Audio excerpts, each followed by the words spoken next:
Baik, pelajar-pelajar, sekarang kita akan pergi kepada membina model 3D.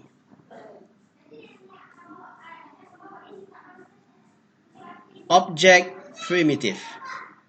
Terdapat beberapa kaedah membuat model dalam aplikasi 3D.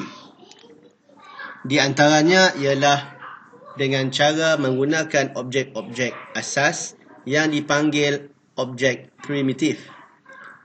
Contoh objek primitif ialah kubus, sfera, silinder, kon dan torus.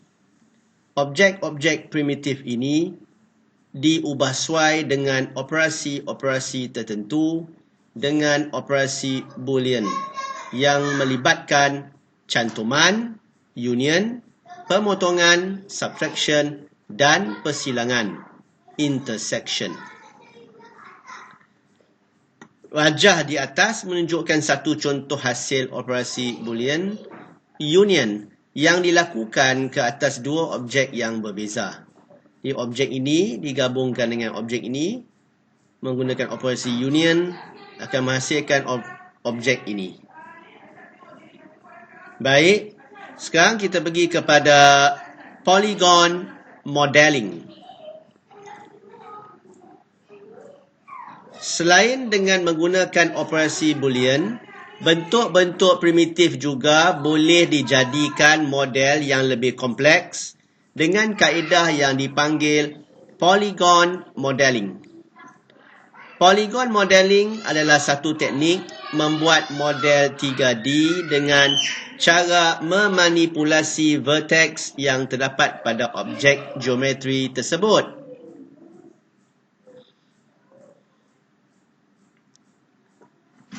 Untuk pengetahuan umum, sesuatu bentuk model di dalam grafik 3D adalah terdiri daripada cantuman-cantuman kecil yang dipanggil vertex, edge dan face.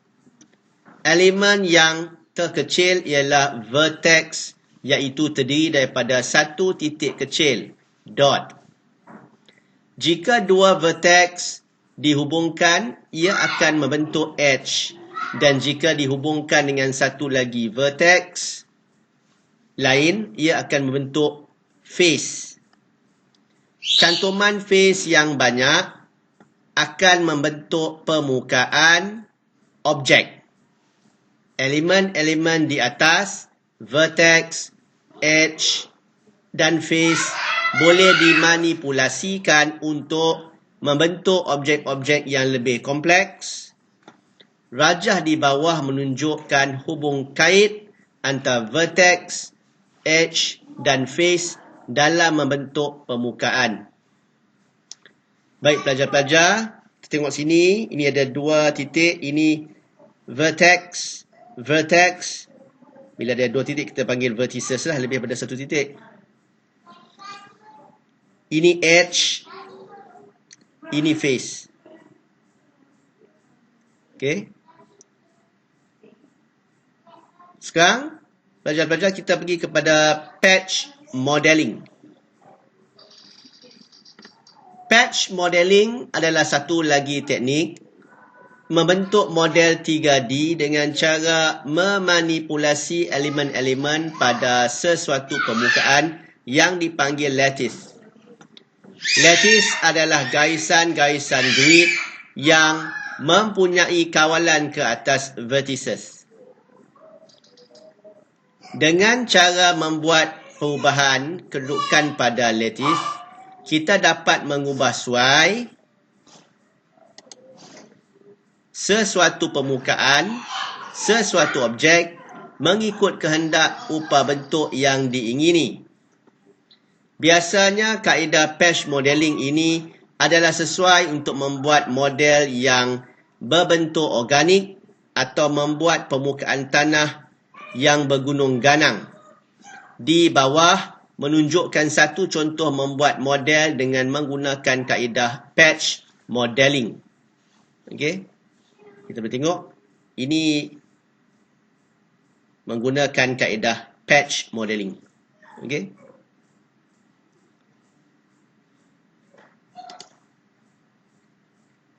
Baik. Sekarang kita pergi kepada membuat model dari bentuk 2D. Shape modeling. Kita juga boleh membuat model 3D dengan berasaskan bentuk 2 dimensi. Bentuk-bentuk 2 dimensi ini, 2D, dimanipulasikan dengan beberapa teknik yang sesuai untuk menghasilkan bentuk 3D. Arahan-arahan seperti extrude, lather, skinning dan sweep adalah di antara beberapa arahan yang popular digunakan oleh aplikasi 3D untuk menghasilkan objek-objek 3 dimensi dari bentuk-bentuk asas 2D yang ringkas.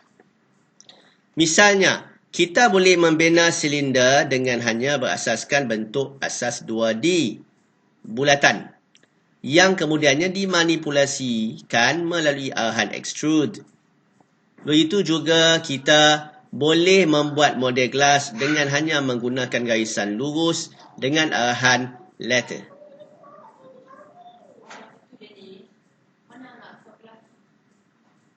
Raja di bawah menunjukkan satu bentuk gelas yang dibuat dengan berasaskan bentuk asas garis lurus.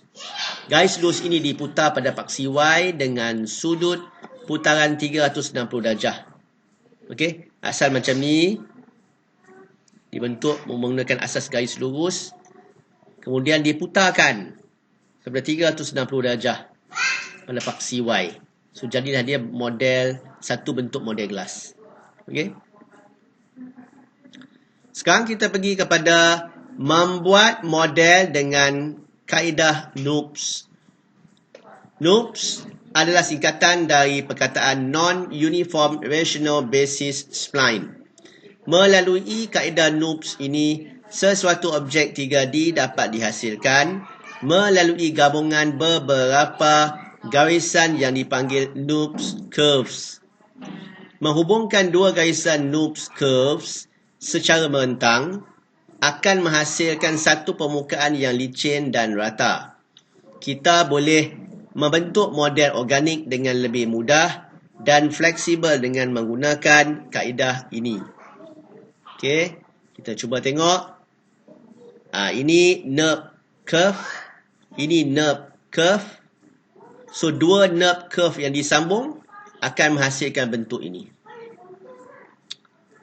Dalam rajah di sebelah menunjukkan dua garisan NURBS curve dilukis, kemudiannya digabungkan, attach, untuk menghasilkan satu permukaan yang rata dan melengkung. Baik, sekarang kita pergi kepada membuat model dalam 3D Studio Max. Dalam 3D Studio Max, terdapat beberapa kaedah untuk membentuk model. Sebenarnya, model-model yang dibentuk boleh dibahagikan kepada dua kategori yang utama, iaitu satu, bentuk organik. Bentuk organik adalah bentuk benda-benda semula jadi seperti batang kayu, rupa haiwan, manusia, batu batan dan sebagainya.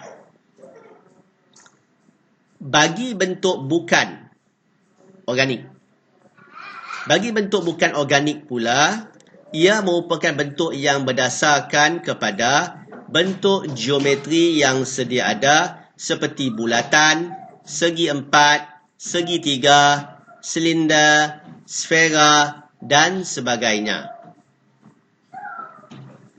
Pada peringkat awal adalah lebih mudah menggunakan bentuk-bentuk geometri yang disebutkan tadi untuk membuat model. Ini adalah kerana bentuk-bentuk geometri ini lebih mudah dimanipulasikan menjadi objek yang lebih kompleks. Sebelum membuat model, seelok-eloknya alat-alat yang patut digunakan perlu diketahui sedikit terlebih dahulu. Okey? Jadi sekarang kita nak pergi ke arah alat-alat yang patut para pelajar tahu dan maklumlah. Dan apabila kita selalu menggunakan tool-tool ini, jadi para pelajar akan menjadi biasa. Pada mulanya memang rasa kekok sebab perisian baru untuk pelajar-pelajar. Tetapi bila selalu berlatih, dia akan menjadi mudah. Okey. Kita mulakan dengan panel arahan. Command panel. Untuk membuat sesuatu bentuk objek, kita perlu menggunakan alat-alat yang ada pada panel arahan. Command panel. Seperti dalam raja di bawah. Okey. Ini adalah untuk create,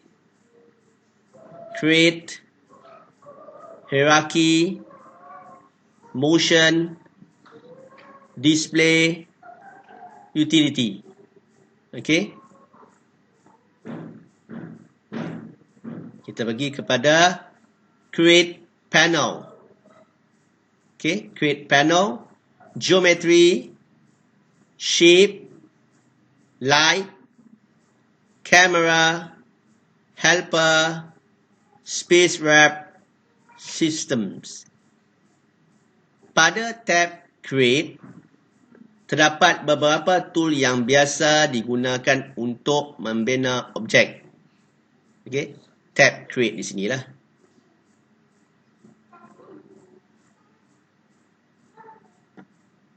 Geometry tool. Okey.